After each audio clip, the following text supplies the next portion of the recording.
Hello friends, आजच्या व्हिडिओमध्ये class 10th maths part 2 मधला सिमिलॅरिटी हा जो टॉपिक आहे त्याच्यामधला प्रॅक्टिस सेट 1.3 सोडवू. तर हा त्यातला पहिला question. The question is based on this diagram where angle ABC is given to be 75, angle EDC is also 75, and the question is state which two triangles are similar and by which test. Also write the similarity of these two triangles by proper one-to-one correspondence. म्हणजे या दोन triangles आहेत त्याच्यामध्ये, त्यामधले ते दोन triangles कोणत्या करस्पॉन्डन्सनुसार आणि कोणत्या टेस्टनं सिमिलर आहेत ते आपल्याला शोधायचं. आता ह्या डायग्राममध्ये दोनच ट्रायंगल आपल्याला दिसतात, एक तर ट्रायंगल ABC आणि ट्रायंगल EDC. हेच दोन ट्रायंगल्स आहेत, त्यामुळे हेच दोन ट्रायंगल्स सिमिलर असले पाहिजेत. त्यामुळे आपण ते कन्सिडर करताना ते दोन ट्रायंगल्स घेऊया, that is in triangle ABC and triangle EDC. आता हा ABC आणि EDC हे दोन आपण ट्रायंगल्स या करस्पॉन्डन्ससाठी घेतलेत, ते बरोबर आहेत का बघूया. अँगल ABC हा 75 आणि अँगल EDC 75 हे दोन्ही कॉन्ग्रुएंट आहेत. मग त्याच करस्पॉन्डन्सनुसार ABC आणि EDC असे हे दोन ट्रायंगल्स आपण घेतलेले आहेत. आता त्याच्यामध्ये ते दोन अँगल जे आहेत ते पहिल्यांदा आपण लिहूया. Angle ABC is congruent to angle EDC and the reason is each of 75 degree. आता हे दोन ट्रायंगल जर सिमिलर असायचे असेल तर ए टेस्ट जर आपल्याला वापरायची असेल इथं, तर किमान आणखी एक अँगल आपल्याला शोधावा लागेल. मग आता त्याच्यासाठी एक अँगल जो कॉमन आहे या दोन्ही ट्रायंगल्समध्ये तो म्हणजे C, किंवा त्यालाच आपण तीन अक्षरी नाव असं देऊ शकतो. Angle ACB is congruent to angle DCE, कारण या दोन्हीचा अर्थ एकच होतो, तो म्हणजे angle C. And as it is a common angle it must be congruent to itself. त्यामुळे आता हे दोन अँगल्स या दोन ट्रायंगल्सचे कॉन्ग्रुएंट आहेत. याचा अर्थ हे जे दोन ट्रायंगल्स आहेत, triangle ABC must be similar to triangle EDC by A test. तर हे दोन ट्रायंगल्स कोणत्या टेस्टनं सिमिलर आहेत, तर A टेस्टनुसार, आणि करस्पॉन्डन्स त्यांचा असा आहे, triangle ABC similar to triangle EDC. This is the next question.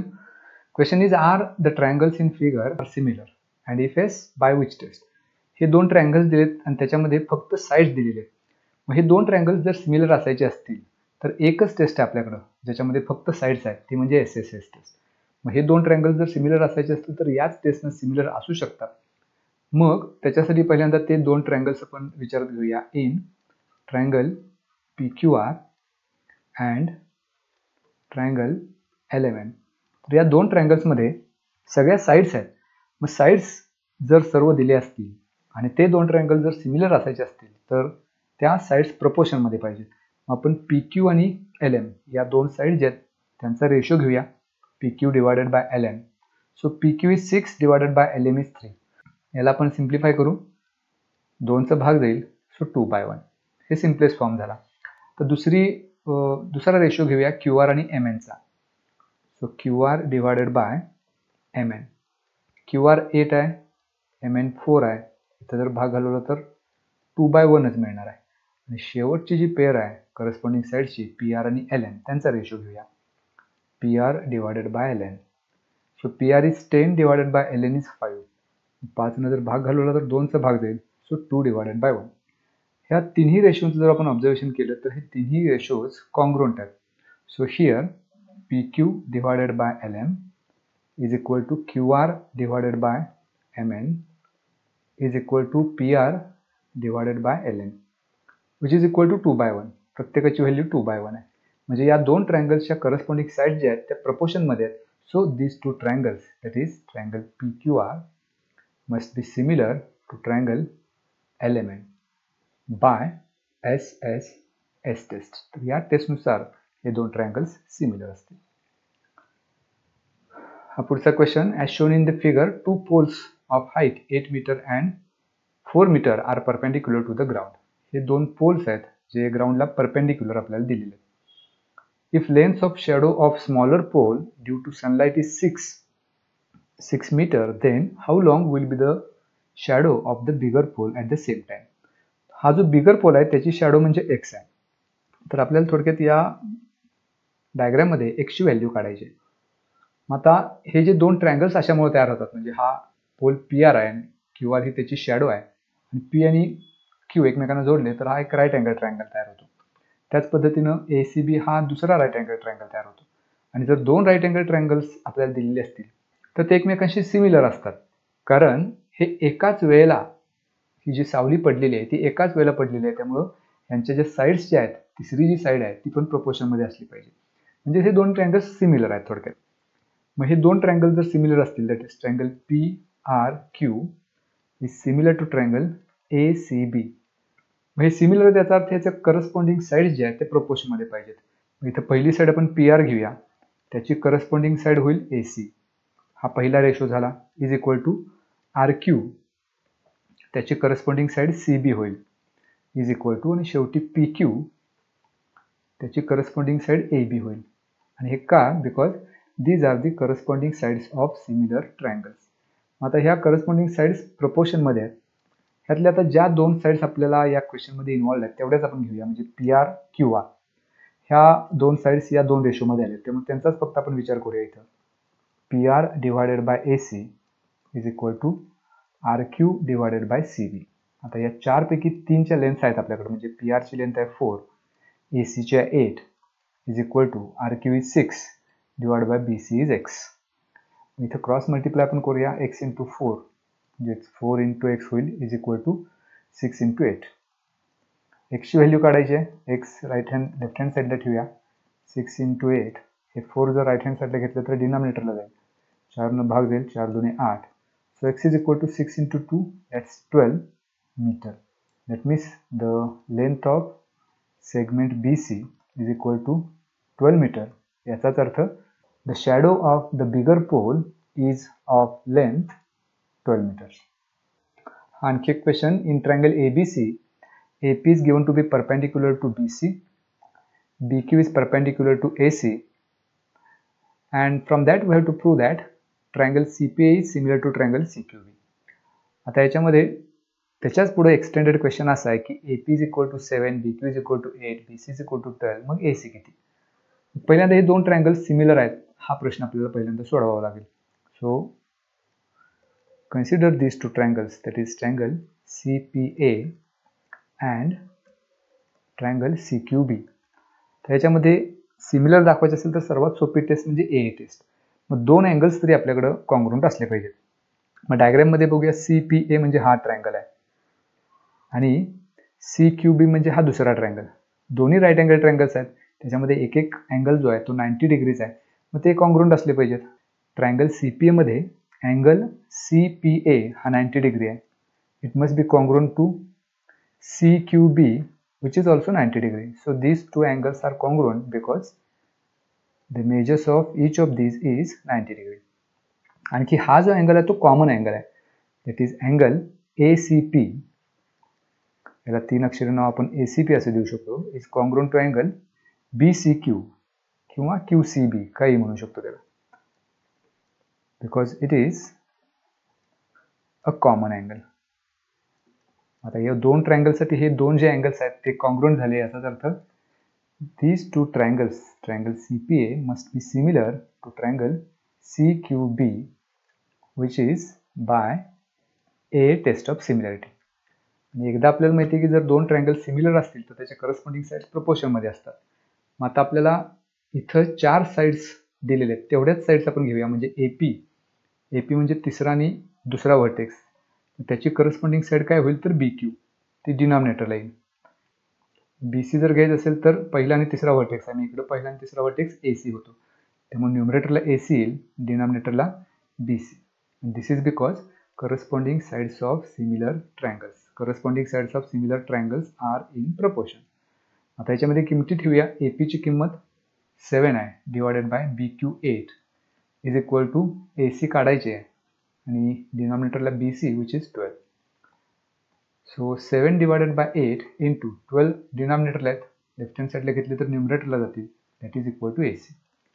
इथे 4 न भाग घालू, 4 दुने 8, 4 12, 7 गुणिले 3 21/2, that is equal to AC. If we divide 21 by 2, we'll get 10.5. So the length of segment AC is 10.5 units. So this is the answer of the second question. Next question is based on this diagram where quadrilateral PQRS is given to be trapezium where PQ is parallel to RS. AR is 5 times AP, म्हणजे याच्यामधला segment AR जो आहे तो AP च्या 5 times आहे आणि AS is 5 times AQ आणि AS जो आहे तो AQ च्या 5 टाइम्स आहे. तर त्याच्यावरून आपल्याला प्रूव्ह असं करायचं आहे की SR it must B 5 times PQ. मग आता याच्यामध्ये प्रत्येक ठिकाणी हेच रिलेशन आहे 5 टाइम्स. याचा अर्थ हे जे दोन ट्रायंगल्स आपल्याला मिळतात हे आपण सिमिलर दाखवण्याचा प्रयत्न करूया. म्हणजे इथं PAQ आणि RAS हे जे दोन ट्रायंगल्स आहेत ते एकमेकांना जर आपण सिमिलर दाखवू शकलो PAQ आणि RAS तर आपल्याला हा रिझल्ट मिळू शकतो. मग आपण ते दोन ट्रायंगल्स कन्सिडर करूया. In triangle PAQ and triangle RAS. तर या दोन ट्रायंगल्समध्ये इथं आपल्याला असं दिले की सुरुवातीला AR is equal to 5 times AP. मग हे बाजूला आपण कॅल्क्युलेशन असं करू AR is equal to 5 times AP जर असेल तर इथं 5 आपण लेफ्ट हँड साईडला घेऊया 1/5 होईल आणि AP आहे तसंच डिवायडेड बाय AR त्या बाजूला घेतलं तर डिनॉमिनेटरला. So AP divided by AR is equal to 1/5 मिळालं. So AP divided by AR is equal to 1/5. आता हे आपण AR is equal to 5 times AP याच्यावरून हे रिलेशन मिळवलं. त्याच पद्धतीनं AS is equal to 5 times AQ याच्यावरून आपण रिलेशन असे मिळवू शकतो की AQ divided by AS is equal to 1/5. ह्याला आपण म्हणू इक्वेशन नंबर 1. आता हे जे दोन ट्रायंगल्स आहेत ते आपण सिमिलर दाखवण्याचा प्रयत्न करूया. ह्या दोन ट्रायंगल्समध्ये PQ आणि SR ह्या दोन पॅरलल लाईन्स दिल्यात.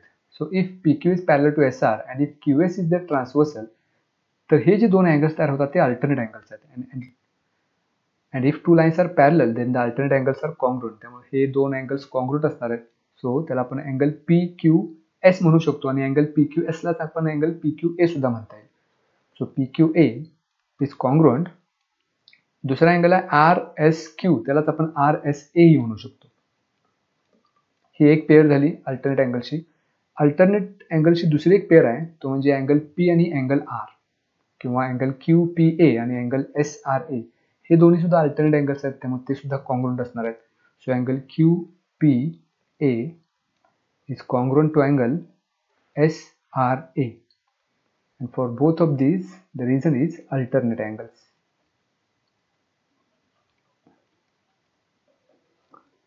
आता इथे या दोन ट्रायंगल्ससाठी ही पेअर जी अँगल्सची ती कॉन्ग्रुएंट आहे. So by A test these two triangles must be similar, that is triangle PAQ must be similar to triangle RAS by A test of similarity. आता हे दोन ट्रायंगल जर सिमिलर असतील तर त्याचे करस्पॉन्डिंग साइड्स प्रोपोर्शनमध्ये असणार आहेत. मग PA ची करस्पॉन्डिंग साइड आपण इथं PA जर न्यूमरेटरला घेतलं तर त्याची करस्पॉन्डिंग साइड RA असणार आहे इज इक्वल टू AQ. त्याची करस्पॉन्डिंग साइड AS असेल आणि शेवटी PQ त्याची करस्पॉन्डिंग साइड RS असणार आहे. So PQ divided by RS and this is because corresponding sides of similar triangles. मग आता याच्यामध्ये इक्वेशन 1 मध्ये आपण असं प्रूव्ह केले की AP बाय AR म्हणजेच PA by RA AQ by AS is 1/5. या दोन्हीची किंमत 1/5 आहे. मग इथं जर 1/5 किंमत ठेवली तर AQ बाय AS ची सुद्धा 1/5 आहे. That must be equal to PQ divided by RS. आता हे जर इक्वेशन आपण सॉल्व्ह केलं क्रॉस मल्टिप्लाय केलं तर RS into 1 that's RS that is equal to 5 into PQ that is 5 PQ. हेच आपल्याला प्रूव्ह करायचं होतं. SR is equal to 5 PQ म्हणजेच RS is equal to 5 PQ. So this is the proof of this question. Next question also, one trapezium is given ABCD where AB is parallel to CD. Diagonals AC and BD intersect at point O. And from this, the measures of some lengths.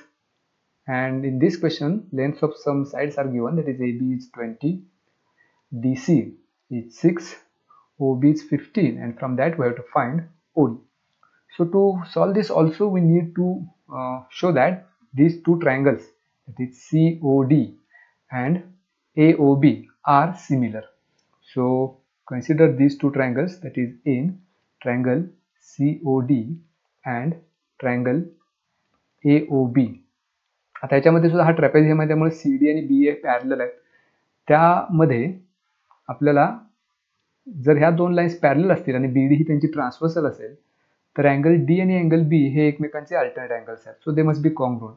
That is angle CDO must be congruent to angle ABO. तर ही alternate अँगल्सची एक pair झाली. आणखी एक pair इथं आहे. हे दोन सुद्धा अल्टरनेट अँगल्स आहेत, त्यामुळे ते बी कॉन्ग्रुएंट असणार आहेत. That is angle DCO must be congruent to angle BAO, and for both of these the reason is these are alternate angles. आता हे दोन अँगल्स या दोन ट्रायंगल्सचे कॉन्ग्रुएंट आहेत, याचा अर्थ हे जे दोन ट्रायंगल्स आहेत, triangle COD must be similar to triangle AOB, and this is by a test of similarity.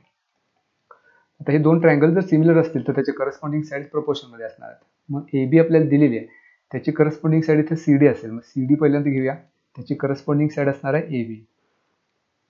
त्याच्यानंतर OB दिलेला आहे, मग OB ची करस्पॉन्डिंग साईड OD आहे, तर इथं OD घेऊ, त्याची करस्पॉन्डिंग साईड OB असणार आहे. या दोनच प्रोपोर्शन्स आपण घेऊया. आणि हे का? Because these are corresponding sides of similar triangles. त्यामुळे ब्रॅकेटमध्ये रिझन लिहूया. आता ह्या ज्या चार साईड्स आहेत त्यातल्या 3 दिल्यात आपल्याला, म्हणजे CD आपल्याला 6 दिलेली आहे, इथं रिप्लेस करूया. CD म्हणजेच DC. त्यानंतर AB 20 दिलेला आहे, इज इक्वल टू OD आपल्याला काढायचं आहे, divided by OB is given to be 15. आता हे सॉल्व करू, क्रॉस मल्टिप्लाय करू. 15 into 6 that is equal to 20 into OD. तर OD ची लेंथ आपल्याला काढायची, त्यामुळे OD आपण राईट हँड साईडला ठेवूया, 20 लेफ्ट हँड साईडला घेऊया, ते डिनॉमिनेटरला जातील. मग इथं 5 न भाग जाईल, 5 × 15, 5 × 20, आणि इथं 6 × 3 18 छेद 4 इज इक्वल टू OD. 4 जर भाग घालवला तर 4 × 16, 2 शिल्लक राहतील, 20 होतील, 4 × 5 20. So the length of segment OD is 4.5 units. So this is the answer of this question. Okay, this is the next question. Quadrilateral ABCD is a parallelogram. हा parallelogram दिलाय, त्याच्यामध्ये point E is on side BC and DE intersects ray AB at point T. म्हणजे AB आणि DE एकमेकांना point T मध्ये intersect करतात. तर त्याच्यावर आपल्याला प्रूव्ह असं करायचं की DE into B is equal to C into T. आता ह्या ज्या चार सेगमेंट्स आहेत, D, B, C आणि T, ह्या ज्या दोन ट्रायंगल्स आहेत ते दोन ट्रायंगल्स आपण सिमिलर दाखवूया. म्हणजे ते दोन ट्रायंगल्स आहेत CDE आणि BTE. तर हे दोन ट्रायंगल्स आपण सिमिलर दाखवूया. So here in triangle CDE and triangle BTE, इथं करस्पॉन्डन्स महत्वाचा आहे. याच करस्पॉन्डन्ससाठी हे दोन ट्रायंगल आपल्याला सिमिलर दाखवायचे. जर करस्पॉन्डन्स चुकला तर पुढचं उत्तरही आपलं चुकतं. आता ह्या दोन ट्रायंगल्समध्ये AB हा पॅलोग्राम असल्यामुळं AB आणि CD हे पॅरलल असणार आहेत, because these are opposite sides of parallelogram. मग ABCD ला जर पॅरलल असेल तर हा जो रे आहे AT तो सुद्धा याला पॅरलल असणार आहे. मग AT आणि CD एकमेकांना पॅरलल आहेत, आणि जर TD ही त्यांची ट्रान्सव्हर्सल असेल तर इथं हे जे दोन अँगल्स तयार होतात, अँगल T आणि अँगल D, हे कॉन्ग्रुएंट असणार, because these are alternate angles. त्यामुळे अल्टरनेट अँगल्सची ही एक पेअर आपल्याला मिळाली, दॅट इज अँगल CDE. हा पहिला अँगल, त्याचा अल्टरनेट अँगल आहे BTE. तर हे अल्टरनेट अँगल्स असल्यामुळे कॉन्ग्रुएंट. आणखी एक पेअर आहे अल्टरनेट अँगल्सची. त्याच पद्धतीने जर ह्या दोन लाईन्स पॅरलल घेतली आणि आता BC ही त्यांची ट्रान्सव्हर्सल घेतली तर हे जे दोन अँगल्स आहेत ते सुद्धा अल्टरनेट अँगल्स आहेत, त्यामुळे तेही कॉन्ग्रुएंट असणार आहे. दॅट इज अँगल DCE, त्याचा अल्टरनेट अँगल असणार आहे TBE. आणि या दोन्हीला कारण एकच येईल, because these are alternate angles. आता हे दोन ट्रायंगल्स AA टेस्टनुसार सिमिलर असणार आहेत, that is triangle CDE is similar to triangle BT by AA test of similarity.